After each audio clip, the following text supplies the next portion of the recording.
کرنی. میں نے اوورال ایک اس حوالے سے آپ کو بتایا کہ کوئی چھوٹی چیز نہیں جو اللہ تعالیٰ فرما رہا ہے کہ آسمان اور زمین کی پیدائش میں اور رات اور دن کے آنے جانے میں.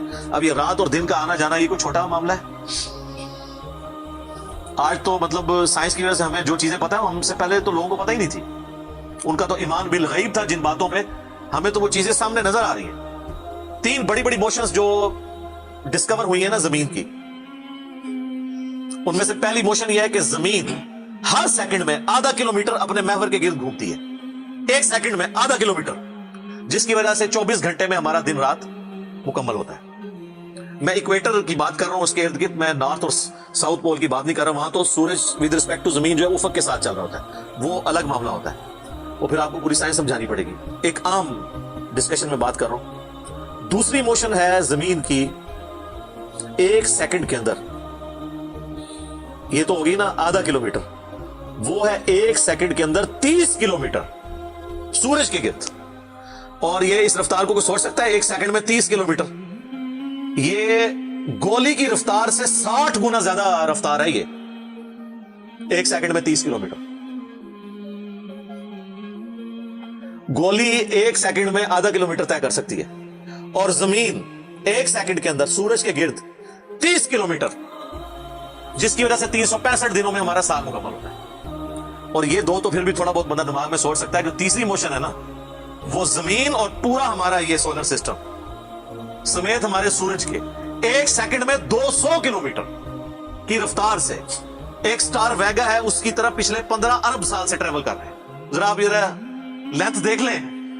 اسی لیے جو کائنات کے فاصلے ہیں وہ لائٹ ایئرز میں ماپے جاتے ہیں. وہاں تو آپ کے سب کچھ فیل ہو جاتا ہے. یعنی روشنی 1 سال میں جتنا فاصلہ طے کرتی ہے نا, اسے کہتے ہیں لائٹ ایئر. اور روشنی جناب گھوڑے کی رفتار سے, بوئنگ کی رفتار سے, میزائل کی رفتار سے نہیں چلتی. روشنی کی رفتار ہے 3 لاکھ کلومیٹر 1 سیکنڈ میں. 1 سیکنڈ میں روشنی زمین کے 7 چکر کاٹ سکتی ہے.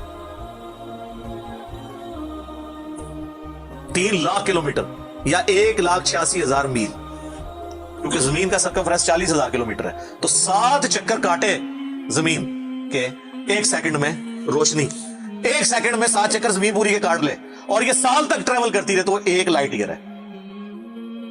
تو 1 لائٹ ایئر جو ہے وہ کیلکولیشن کرتے ہوئے کیلکولیٹر فیل ہو جاتا ہے.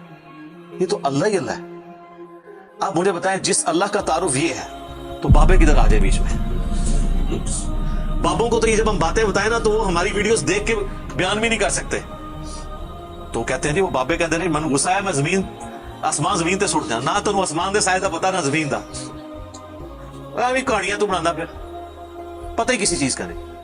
تو آج جس طرح خدا ابھرا ہے, وہ علامہ وحید الدین خان صاحب ہیں انڈیا کے, 95 ایئرز ان کی ایج آلموسٹ. انہوں نے کتاب لکھی ہے دا گاڈ ارائزز, خدا ابھرتا ہے. خدا جس طرح ابھرا ہے نا جی اس لیٹسٹ ورلڈ کے اندر سائنٹیفک فینومینا کی ڈسکوری کے بعد, ابھی تو آپ سٹرکچر آف جین کے اوپر ڈسکشن کرنا شروع کریں, یہ جینز کیا بلا ہیں, اور انسان اور نباتات اور حیوانات کی ریپروڈکشن کا کیا سلسلہ ہے. یہ تو انبلیویبل ڈیٹا ہے, کوئی انسان سوچ بھی نہیں سکتا. اور یہ اتنا مینیجیبل ہے کہ سائنٹسٹ ہمیں کہتے ہیں کہ یہ ساری کی ساری چیزیں اتنی فائن ٹیون ہے کہ اگر ایک بال پوائنٹ اپنی نوک پہ کھڑا کیا جائے تو کھڑے نہیں ہو سکتا. کتنا بیلنس آپ مرضی کر لیں, 1 ارب سال تک اگر وہ اپنی نوک پہ کھڑا رہے, اس سے زیادہ بیلنس اس کائنات کے اندر ہے. اور وہ ذرا سا بھی ڈسٹرب ہو جائے تو یہ کائنات تباہ ہو جائے. یہ تو بہت کچھ اس میں بیان کیا جا سکتا ہے, لیکن میں اس کو سکپ کرتا ہوں. باقی اللہ سے ہم امید کرتے ہیں کہ یہ اللہ کرے. پچھلا قرآن تو ہمارا 344 لیکچرز میں مکمل ہوا تھا 9 سالوں کے اندر. تو اس دفعہ تو لگ رہا ہے شاید یہ کوئی 400 لیکچرز بن جائے یا 450. لیکن کوشش میں یہ کر رہا ہوں کہ ان ڈیپتھ گفتگو کی جائے, کوئی تشنگی کسی کی باقی نہ رہے کہ اس آیت میں یہ ایک امپورٹنٹ چیز تھی جو اس سے ریلیٹڈ تھی, وہ بریف کرنا ضروری تھی. باقی تو قرآن کی تفاسیر پچھلے 1400 سال میں سینکڑوں لکھی گئی, ہمارے بعد بھی لوگ بیان کریں گے. یہ کتاب کبھی پرانی نہیں ہوگی. ہر آنے والا دور قرآن حکیم کی نئی نئی چیزیں لوگوں کے سامنے آشکار کر رہی. تو ایک نہ ختم ہونے والا معاملہ ہے. یہ اللہ کی کتاب ہے, کوئی انسان کی لکھی ہوئی کتاب نہیں ہے. اور یہ یاد رکھیے گا, الہامی کتابیں کبھی پرانی نہیں ہوتی, کیونکہ یہ ہیومن انسٹنکٹ سے ڈیل کرتی ہیں. باقی آپ کوئی بھی کتابیں دیکھیں, کچھ عرصے بعد نئی تھیوری آ جائے گی, نئی ڈسکوریز آ جائیں گی, وہ چیزیں نئی جو ہے وہ انوینشنز آ جاتی ہیں, پرانی ایبسولیٹ ہو جاتی ہیں. آپ دیکھ لیں, ہم نے تو اپنی زندگی میں کئی چیزیں ایبسولیٹ ہوتے دیکھی ہیں, یہ جو لینڈ لائن فون ہے، پورے محلے میں ایک فون ہوتا تھا، آج آپ کو پورے شہر میں بھی ایک فون ہی نظر آئے گا موبائل فون کے بعد۔ لیکن الہامی کتابیں پرانی اس لیے نہیں ہوتی کہ 8 سے 10,000 سال پہلے کے انسان کی بھی ہیومن انسٹنکٹ وہی تھی جو آج ہے اور جو قیامت تک ہے، جو اللہ نے ہماری جبلت میں رکھی ہے۔ بیوی، بچے، ماں باپ، یہ معاشرہ، اس کے ساتھ کس طرح ڈیل کرنا ہے اور اس سسٹم میں رہتے ہوئے اللہ کو کیسے راضی کرنا ہے، یہ ایشوز ہمیشہ اسی طریقے سے رہیں گے۔ اس لیے الہامی کتابیں کبھی پرانی نہیں ہوتی، اور دیکھیں آج بھی آپ کتاب پڑھتے ہیں تو لگتا ہے آج کی بات ہوگی۔